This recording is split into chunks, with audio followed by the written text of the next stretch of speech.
Hello everyone, commerce अध्ययन में हम देखने वाले हैं मशीन आवर रेट, जो कि कॉस्ट अकाउंटिंग का ये आपका चैप्टर है। ये एक रिक्वेस्टेड वीडियो है। उन्होंने कहा है कि मैम प्लीज़ इसके जितने भी क्वेश्चन है उसे सॉल्व करवाइए। तो चलिए देखते हैं क्वेश्चन नंबर 14 में क्या है और इसको हम कैसे करेंगे सॉल्व।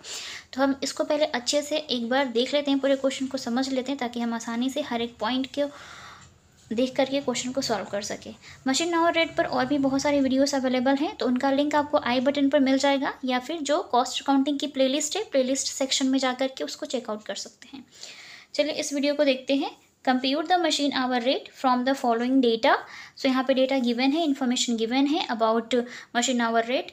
तो देखते हैं क्या है। कॉस्ट ऑफ मशीन की अगर हम यहाँ पे बात करें तो वो है 1 लाख रुपीज़। इंस्टॉलेशन चार्जेस की बात करें सो 10,000 रुपीज़ यहाँ पर गिवन है। Estimated scrap value after the expiry of its life 15 years 5,000। तो इसकी जो स्क्रैप वैल्यू है वो है 5,000 रुपीज़, और इनकी जो इस मशीन की जो लाइफ टाइम है वो क्या है, 15 साल है। तो हम कैसे करते हैं इसका कैलकुलेशन। जो भी मशीन से रिलेटेड चार्जेस होते हैं ना, वो ऐड हो जाते हैं, और ये जो स्क्रैप वैल्यू होती है, स्क्रैप वैल्यू जिसे आप बोलते हैं, ये क्या हो जाता है, अवमूल्यन लागत, ये माइनस हो जाती है। सो 1 लाख प्लस 10,000 माइनस 5,000 करेंगे तो एक्चुअल कॉस्ट ऑफ मशीन आ जाएगी। उसको हम करेंगे क्या, इनके पूरे वर्किंग लाइफ टाइम का जो आवर्स होगा उससे डिवाइड करेंगे। तो ये तो सिर्फ लाइफ टाइम है, पर हमें आवर्स भी तो चाहिए कि कितने आवर्स मशीन चले, क्योंकि हमारा चैप्टर ही है मशीन आवर रेट। तो हमें एक मशीन की पर आवर रेट, उसकी कॉस्ट फाइंड आउट करनी होती है, क्योंकि cost per hour find out करना होता है। Rent and rates for shop per month की बात करें यहाँ पर, तो रेंट जो है एक शॉप का पर मंथ वो है 200 रुपये। Insurance premium for the machine per annum, यहाँ पर इंश्योरेंस प्रीमियम ईयरली गिवन है, ठीक है, 960 रुपये। अब बात करते हैं हम यहाँ पे general lighting for the shop per month, वो है आपका 300 रुपीज़ पर मंथ है, तो ईयरली करेंगे इसे भी हम। एंड रिपेयर की बात करें यहाँ पर, तो वो है आपका repair and maintenance expenses per annum 1,000 rupees, तो ये भी पर एनम है 1,000 rupees. So power consumption 10 units per hour. Rate of power पर 100 यूनिट्स 20 रुपीज़। अब देख रहे हैं पावर जो यूज़ हुई है, जो कंज्यूम हुई है, वो 10 यूनिट्स कंज्यूम हुई है। अगर अमाउंट की बात करें रेट की, तो 20 रुपये 100 यूनिट का है। 20 रुपये कितने यूनिट का है, 100 यूनिट का। तो एक यूनिट का कितना रुपये होगा, तो क्या करना है, रुपये को इस यूनिट 100 यूनिट से डिवाइड करना है, और मल्टीप्लाई बाई 10 यूनिट्स करेंगे तो 10 यूनिट्स का रेट आ जाएगा, ठीक है। नेक्स्ट देखते हैं estimated working hours per annum. अब यहाँ पे estimated working hours per annum means yearly आपकी जो मशीन है कितने घंटे वर्क कर रही है, वो है यहाँ पे 2200, और ब्रैकेट में कुछ पॉइंट बोला गया है यहाँ पे। This also includes setting up time of 200 hours. Setting up time means किस टाइम को डिसाइड करने के लिए, सेट करने के लिए कुछ एक्स्ट्रा टाइम लग गया, जिसकी ये वैल्यू लेस होता है। तो 2200 में सब जब ये 200 लेस कर देंगे तो आपको exact actual working hours per annum पता चल जाएंगे। तो 2200 में से 200 माइनस करेंगे तो 2000 आ जाएगा, ठीक है, 2000। Shop supervisor salary per month 600 rupees, ठीक है। जो भी शॉप में सुपरवाइज़र है उनकी जो सैलरी है वो है 600 रुपये per month. The machine occupies 1/4 of the total area of the shop. जो ये मशीन है, जिस मशीन के बारे में सारी इन्फॉर्मेशन गिवन है, वो जो मशीन है शॉप का सिर्फ और सिर्फ 1/4 एरिया कवर कर रही है। मीन्स उस मशीन के जो भी काम काज हो रहे हैं, वो मशीन जितना भी स्पेस ले रही है, तो उस पूरी शॉप का सिर्फ 1/4 एरिया ही कवर करती है, ठीक है। तो रेंट हम पूरा ना देने की बजाय सिर्फ 1/4 प्रॉपर्टी का देंगे, 1/4 शॉप का रेंट पे करेंगे, ठीक है। Then the supervisor is expected to devote 1/5 of his time for supervising the machine. अब जो ये सुपरवाइज़र हैं, जो मशीन की जांच पड़ताल करते हैं कि अच्छे से वर्क कर रही है या नहीं, तो वो इस मशीन पे अपना पूरा टाइम नहीं देते हैं, सिर्फ 1/4 टाइम देते हैं। अपने पूरे टाइम का सिर्फ 1/5 टाइम देते हैं। किसको, उस मशीन को, उसके सुपरवाइजिंग के लिए 1/5 टाइम देते हैं। तो ये वाला पॉइंट और ये वाला पॉइंट एक दूसरे से इंक्लूड मतलब रिलेटेड है, तो ये ध्यान देंगे। तो हमें करना क्या होगा, ये 600 रुपये पर मंथ है, तो इसको आप ईयरली कर लीजिएगा, उसके बाद 1/5 भी करिएगा, क्योंकि ये उस मशीन पे पूरा वक्त नहीं देते हैं। तो आप क्या इनको पूरी सैलरी देंगे, क्या नहीं, 1/5 सैलरी इनको दी जाएगी, ठीक है। तो ये याद रखना है हमें। तो चलिए स्टार्ट करते हैं अब इस क्वेश्चन को, क्योंकि क्वेश्चन अच्छे से, मुझे यकीन है आपको भी समझ में आ गया होगा, और मैंने आपको हर एक पॉइंट अच्छे से क्लियर किया होगा। अब तो आप इसको अपने आप भी कर सकते हैं, पर कोई बात नहीं, आप स्टूडेंट हैं तो थोड़ी सी प्रॉब्लम तो फेस करनी पड़ती है। तो अब इस क्वेश्चन को मैं करूँगी सॉल्व। तो बने रहिए वीडियो के साथ एंड तक। अब हम देखते हैं इसका सोल्यूशन किस तरीके से होगा। तो जैसे कि हम पहले लाइन ड्रॉ कर लेते हैं, ठीक है, इसको डिवाइड कर लेते हैं। इधर हमारा पॉइंट लिखने के लिए कॉस्ट पर आवर रेट कितना होगा एक मशीन का, वो लिखने के लिए तो सबसे पहले जो हम लेते हैं वो आता है आपका क्या, स्टैंडिंग चार्जेस या फिक्स चार्जेस इसको आप बोलते हैं, ठीक है, स्टैंडिंग चार्जेस। और दूसरा होता है आपका वेरिएबल चार्जेस। तो थोड़ी सी स्पेस छोड़ के हम यहाँ पर लिख लेते हैं वेरिएबल चार्जेस को भी, ताकि जो हमें मिलता जाएगा वो हम शो करते जाएंगे। स्टैंडिंग चार्जेस की बात कर, सबसे पहले मशीन आ गई, तो मशीन किसका है, वेरिएबल का पार्ट है, ठीक है। तो देखिए 1,10,000 है, माइनस 5,000 करना है हमें। तो हम सबसे पहले आ जाते हैं हमारे डेप्रिसिएशन पे, ठीक। 1,00,000 मशीन की कॉस्ट है, 10,000 उस पर इंस्टॉलेशन चार्जेस है, माइनस करेंगे स्क्रैप वैल्यू जो कि कितनी है 5,000 रुपये। क्लियर। तो आप इतना जब कैलकुलेशन कर लेते हैं तो ये कितना आ जाएगा आपका, इसकी वैल्यू कितनी आ जाएगी 1,05,000, ठीक है। कितना हो जाएगा ये 1,05,000 एंड डिवाइड बाई, सबसे पहले तो वर्किंग आवर हमें चाहिए होता है, वो तो ध्यान ही नहीं दिया मैंने, क्वेश्चन में तो आपको बता दिया पर यहाँ पर ध्यान नहीं दिया, ठीक है। देखिए वर्किंग आवर्स के लिए नीचे कहा था ना एस्टिमेटेड वर्किंग लाइफ दे रखी आवर्स 2200 हैं, 2200 घंटे, जिसमें इंक्लूडेड है आपका सेटिंग अप टाइम 200, ये माइनस हो जाएगा। जैसे कि यहाँ पर मैंने पहले शो कर लेती हूँ, देखिए 2200 गिवन है, तो जो सेटिंग अप टाइम या जो आइडल टाइम होता है ना, वो हमेशा यहाँ पे क्या हो जाता है, आइडल टाइम हमेशा माइनस हो जाता है। ब्लर हो जा रहा है पता नहीं क्यों। तो ये जब आप माइनस करेंगे तो आपके आ जाएंगे 2000 वर्किंग आवर्स, ये याद रखिएगा। तो हम सभी को डिवाइड किससे करेंगे 2000 वर्किंग आवर्स से। लेकिन मशीन के केस में क्या होता है, हमें 2000 तो लेना ही होता है, साथ में उनकी वर्किंग लाइफ लेनी होती है जो कि 15 साल है। तो अगर ये साल भर में 2000 घंटे मशीन चल रही है तो 15 साल में कितने घंटे चलेगी, हमें ये चाहिए, ठीक है।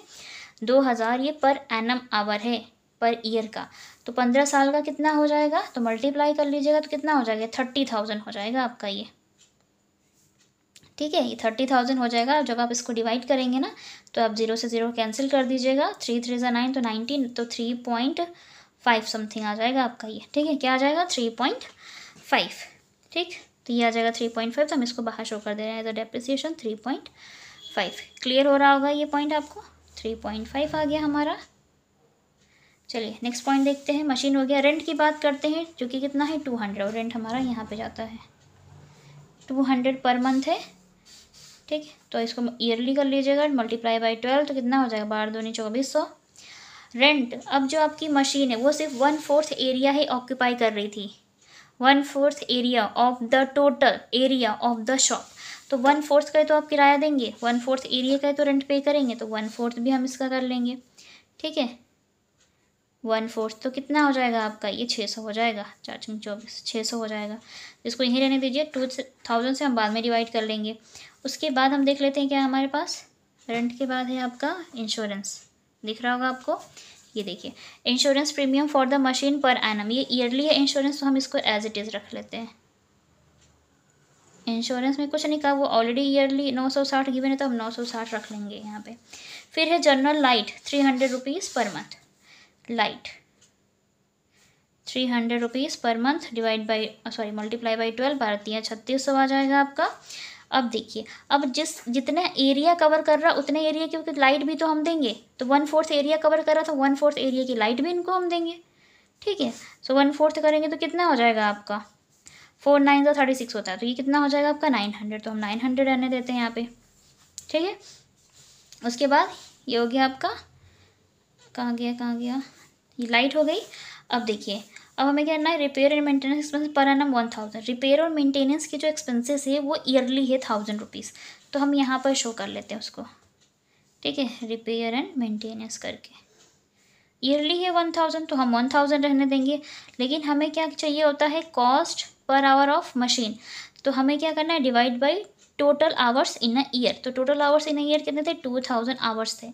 जब आप इसको डिवाइड करें तो ये आ जाएगा कितना 0.5 समथिंग, ठीक है। तो ये कितना आ जाएगा 0.5, ये सब घंटों से डिवाइड हो रहे हैं, ध्यान रखिएगा, ठीक है। 5.5, तो ये इसको आप बाहर कर लीजिए यहाँ पे 0.5। चलिए नेक्स्ट पॉइंट देखते हैं। Power consumption 10 units per hour, rate of power पर 100 यूनिट्स 20 रुपीज़। चलिए यहाँ पे इसको भी समझिए, पावर को समझा तो दिया था, बहुत इजी है, कुछ करना ही नहीं। पावर 20 रुपये कह रहे हैं कि 100 यूनिट का है, तो हम 100 को डिवाइड कर देते हैं ना, 20 रुपये को 100 से डिवाइड कर देते हैं, ठीक है। कितनी यूनिट्स का चाहिए, हमने कितने यूनिट कंज्यूम किए इस मशीन पे, 10 यूनिट्स, तो मल्टीप्लाई कर देंगे तो आ जाएगा इसका। तो आप 0 से 0 को पहले कैंसिल कर दिए तो ये 2 रुपये आ जाएगा आपका, ठीक है। कितने रुपए, 2 रुपये, तो इसको बाहर शो कर दीजिएगा। क्लियर हो रहा होगा ये पॉइंट, 2 रुपये आ जाएगा आपका, ठीक है ना। पावर आ गया। अब चलिए देखते हैं आगे क्या है। पावर के बाद आपका पावर हो गया था, ये एस्टिमेटेड वर्किंग आवर्स के लिए था ये वाला पॉइंट, ये ठीक है। नेक्स्ट है शॉप सुपरवाइजर सैलरी है पर मंथ 600, सुपरवाइजर सैलरी की बात कर रहे हैं, तो चलिए सुपरवाइजर सैलरी देख लेते हैं कितनी है, 600 रुपये पर मंथ, ठीक है। पर मंथ है तो 12 कर लीजिएगा, 12 छक 7200, 7200 आ जाएगा। अब ये जो सुपरवाइज़र हैं, मिस्टर जो सुपरवाइज़र हैं, वो शॉप, उनको 600 रुपये पर मंथ सैलरी तो दी जा रही है, लेकिन वो पूरा टाइम इस मशीन पर नहीं देते हैं, और मशीन है उन पर भी देते हैं, लेकिन हमें तो सिर्फ इस मशीन की कॉस्ट फाइंड आउट करनी है ना, 1 घंटे की लागत निकालनी है, ठीक है। तो हमें क्या करना है, 1/5 जब टाइम दे रहे हैं तो 1/5 ही इनको सैलरी भी मिलेगी, पूरी नहीं मिलेगी। मीन्स 7200 में से जो भी 1/5 आता है इनका, जो भी 1/5 आएगा हम इनको उतना ही पे करेंगे। तो जब डिवाइड करेंगे ना आप, तो वही क्या हो जाएगा, 5 1 5 हो जाएगा यहाँ पे, ओके। तो यहाँ पे हो जाएगा कितना, 5 1 5, फिर 22, तो 5 4 20, फिर 5 4 20, 10 1440, ये आ जाएगा आपका, ठीक है। तो अब हमें क्या करना है, 1 घंटे की लागत जाननी है ना, स्टैंडिंग चार्जेस 1 घंटे में कितना आया होगा। तो आपको क्या करना है, इन सबको पहले पकड़िए, मीन्स पकड़िए मतलब टोटल करिए इनको आपस में, इसको और इस इंश्योरेंस अमाउंट को भी, इन चारों को। मीन्स हम यहाँ पे लिख दे रहे हैं, देखिएगा 600, ठीक है, प्लस 960 ऐड करिए ज़रा, और कॉमेंट में बताइए कितना आएगा टोटल, 960 प्लस 900 फिर प्लस 1440, इनको सबको आपस में ऐड करना है। ऐड करने के बाद जो टोटल आता है इनका, टोटल अमाउंट कितना आ जाएगा वो हमें चाहिए होगा, तो आएगा आपका 3900। अभी 3900 total cost of standing charges of machine है, total standing charges of machine है, ठीक है।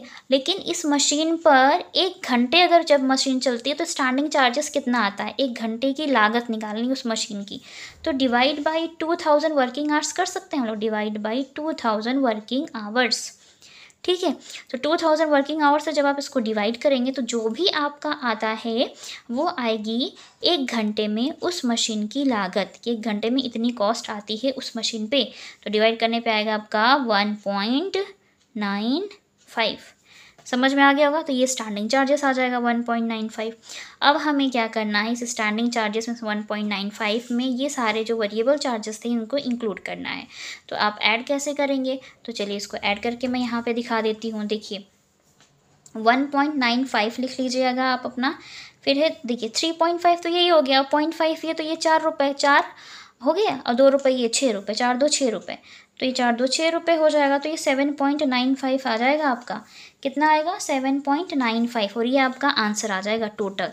तो आपको आंसर लिख देना है यहाँ पे क्या, 7.95, और यहाँ पे लिखेंगे cost of machinery per hour, ठीक है, या पर आवर कॉस्ट, जो भी मशीन में 4 मशीन आवर रेट, कॉस्ट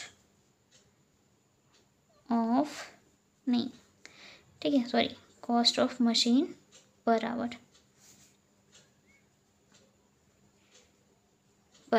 ठीक है, ये लिख लीजिएगा। मीन्स मशीन आवर रेट आएगा 7.95। इस तरीके से ही ये क्वेश्चन आपका सॉल्व होगा। मुझे यकीन है कि मैं आपको अच्छे से समझा पाई होंगी। जिन्होंने भी रिक्वेस्ट की थी मुझे यकीन है उनको अच्छे से समझ में आ गया होगा, और अगर मैं आपको अच्छे से समझा पाई तो प्लीज़ कमेंट सेक्शन में कमेंट करके ज़रूर बताया कीजिए, क्योंकि मुझे वहाँ से ही एक इन्फॉर्मेशन मिलती है कि मेरे स्टूडेंट्स को मेरी बातें कितनी ज़्यादा समझ में आ रही हैं, मैं कितना अच्छे से समझा पा रही हूँ।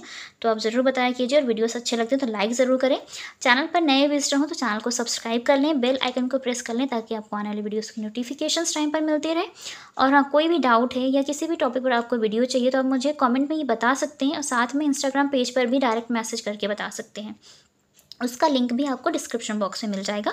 और इस चैप्टर से रिलेटेड जो भी वीडियोस हैं वो आपको आई बटन पे देखने को मिल जाएंगी, या वीडियो के एंड में मिल जाएंगी, या प्लेलिस्ट आप एक बार चेकआउट कर सकते हैं कॉस्ट अकाउंटिंग की, तो आप उसके थ्रू भी आसानी से सभी वीडियोस को देख सकते हैं। तो आज की वीडियो में इतना ही, मिलते हैं नेक्स्ट वीडियो में। तब तक के लिए take care and thank you so much for watching this video.